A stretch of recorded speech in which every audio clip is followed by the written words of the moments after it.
All right, so we've got a pretty diverse set of sources you've sent our way this week. Yeah, it looks like we're really diving deep into personal growth today. Absolutely. Habits, mindset, even dealing with rejection. Yeah. We've got articles, podcast episodes, quite a mix here. A real mixed bag. It should make for some fascinating insights. So let's jump right in. Sounds good. Okay, so this first article, 11 fascinating differences in how a person with ADHD thinks. This one really caught my eye. It's a great one. Yeah, we tend to think of ADHD as just kind of racing thoughts, that sort of thing. Right. But this article, it seems to go a bit deeper than that. Definitely, it really challenges the common stereotypes about ADHD. Okay, so tell me more about that. What stood out to you? Well, and one of the things that really struck me was this idea of hyperfocus. Hyperfocus. Yeah. Have you ever been so engrossed in something that everything else just kind of fades away? Yeah, I think we've all had those moments. Exactly. Well, that's hyperfocus. And for people with ADHD, it can be like a superpower for deep concentration. Okay, but I imagine it can also be a bit of a double-edged sword, right? Absolutely. Great for that one task, but maybe not so great when you need to switch gears. Right, makes sense. And the article makes it clear this isn't just about distraction. It's really a fundamentally different way that the brain processes and prioritizes information. Interesting. It might even make you rethink how you interact with someone who has ADHD. Yeah, I can see that. Yeah. Okay, so speaking of positive thinking, you also sent this article, 9 positive affirmations to make you feel like you are enough.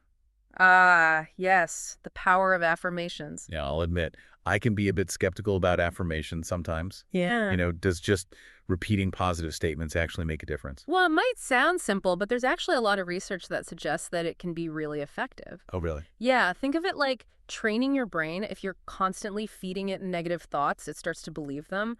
But if you flood it with positive affirmations over time, you can actually cultivate a more positive self-image. So you're saying it's like rewiring your brain. Okay, so I'm curious which affirmation from the article really resonated with you. For me, it was, I am capable of achieving great things. Mm-hmm. It's such a powerful reminder that we all have so much potential even when we're feeling doubtful.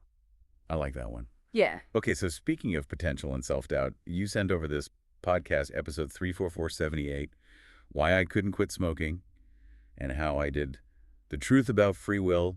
And, it really makes you wonder how much control we actually have over our own lives. Right. It's a fascinating episode. Yeah. The host, Veronica Tugaleva, argues that our choices aren't always as free as we think. No, me.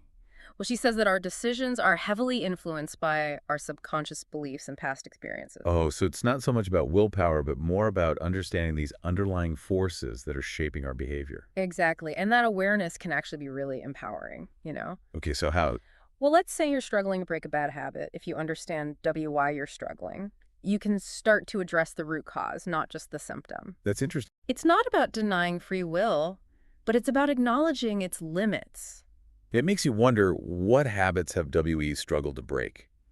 And could subconscious beliefs be playing a role? Right. I know for me, procrastination is a big one. It's a common one. Yeah. Maybe there's a fear of failure lurking beneath the surface, or some past experience that's holding you back. It's worth exploring. Definitely. Okay, so this next podcast, episode 30477, How to Define Success for Yourself.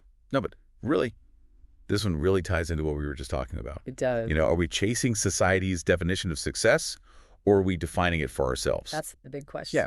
The host, Sarah Von Bargen, she urges us to define success on our own WN terms, not by these external metrics like, money or fame. Right.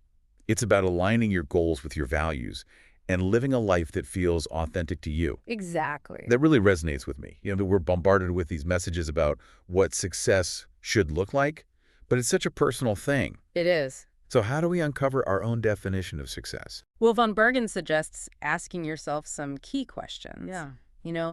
What makes you feel truly alive? What are your passions? What legacy do you want to leave behind? Yeah, those are good questions. It's about connecting with your core values. Powerful stuff.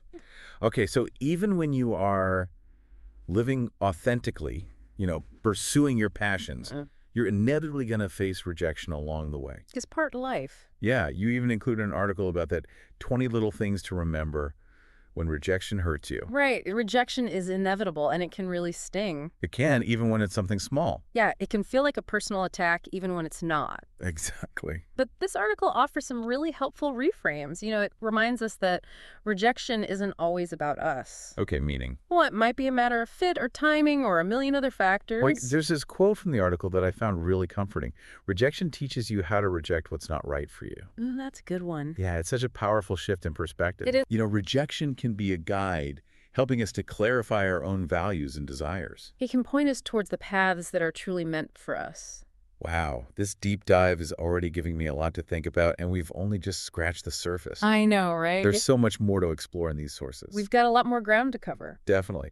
But for now, why don't we take a moment to reflect on what's resonated with us so far, and then we'll come back and continue our deep dive. Sounds good. Welcome back. You ready to dig into some more of these sources? Oh, yeah, absolutely. I'm really enjoying this conversation so far. Good. Good, me too. Mm-hmm. So you sent over this podcast episode about productivity, and it really caught my attention. Okay, which one is that? It's called Cut More, Achieve More, The Power of the Anti-Todo List. Anti-Todo list. I've never heard of that. It's a fascinating concept. It's about what you choose not to do. So instead of adding tasks, you're actually taking things off your list. Exactly. It's based on this idea that our time and energy are limited. We can't do everything. And we often focus so much on what we need to do that we forget about the power of saying no. Okay, so give me an example. What kind of things would go on an anti-Todo list? Well, think about the things that drain your energy without providing much value. Like endless scrolling on social media. Exactly. Or, those meetings that could have been an email. Oh, yeah, those are the worst. Right. So you would put those things on your anti-Todo list and make a conscious effort to avoid them. It's like giving yourself permission to say no. Exactly. But how do you actually create an anti-Todo list? Is there a process? Well, you could start by tracking your time for a few days. Notice where your energy goes. Like a time audit. Exactly. Then you can identify those tasks or habits that are really draining you and add them to your list. Okay, so once I have my anti-Todo list, then what? Then it's about being mindful, making a conscious effort to avoid those things. So, for example, if I realize I'm spending way too much time on social media. You could limit social media to 30 minutes a day on your anti-Todo list. Or maybe you're attending a lot of meetings that aren't really necessary. Yeah. You could add decline meetings without a clear agenda to your list. That's a good one. I like this concept. I'm already feeling less stressed just thinking about it. It's really about reclaiming your time and your mental space. This seems very personal. Could a business also use an anti-Todo list? Absolutely. Instead of individuals, it's about identifying activities or processes that are draining resources without producing significant returns. So things like outdated marketing campaigns or inefficient workflows. Exactly. By eliminating those non-essential activities, a business can really streamline its operations and focus on its core competencies. It's like decluttering, but for your business. Precisely. I'm loving this. I'm definitely going to suggest this to my team at work. Okay, so shifting gears a bit, you included this article, The Lily versus the Eagle. D.H. Lawrence on the key to balancing intimacy and independence in love. Intriguing title. It's a beautiful piece. Okay, so tell me about it. Well, D.H. Lawrence uses this metaphor of the lily and the eagle to illustrate the balance between intimacy and independence in a relationship.